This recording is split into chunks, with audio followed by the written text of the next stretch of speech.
ગુજરાતમાં રહીએ છીએ તો આપણે ગુજરાત સુધી પહોંચવા માટે પહેલાં તો પહેલું પગથિયું છે ગુજરાતી. તો તમે ગુજરાતીમાં કંઈ પણ બનાવો, કોઈને સમજાવો, કયો વિડીયો બનાવો, કંઈ પણ, તો એ સારામાં સારું અત્યારે કહેવાય. કે પણ એક જ વસ્તુ છે, તમે એમ વિચારશો કે મને કોઈક શું કહેશે, ખરાબ લાગશે, કંઈ પણ, તો પહેલાં બીજાનું વિચારશો ને તો ક્યારેય બનાવી જ નથી શકવાના.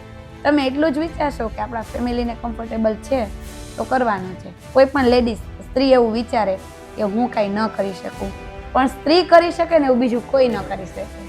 કેમ કે એ એક ગેસ ચાલુ હોય ત્યારે એ રોટલી, દૂધ અને ચા ત્રણેય ગેસ ચાલુ હોય ને તો પણ એ એમાં ધ્યાન આપે છે કે આ દૂધ ઉભરાવું ન જોઈએ, ચા વહી ન જવો જોઈએ, રોટલી બળવી ન જોઈએ. મોટામાં મોટો કોઈ બિઝનેસ હોય ને તો એ તમારો બિઝનેસ નથી.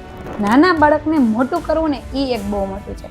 એને પડવા ન દેવું, એને કેવી રીતે સાચવવું, એ એક માં જ કરી શકે, એટલે કે એક સ્ત્રી જ કરી શકે. અને આપણે જોઈએ કે ખાલી સ્ત્રી બચ્ચા પેદા કરવા માટે નથી હોતી. સ્ત્રી એક બિઝનેસ વુમન બની શકે. જોબની ઈચ્છા હોય તો એ, બિઝનેસ કરવો હોય તો બિઝનેસ. ટૂંકમાં સ્ત્રીને ધારવાનું છે કે શું કરવું છે.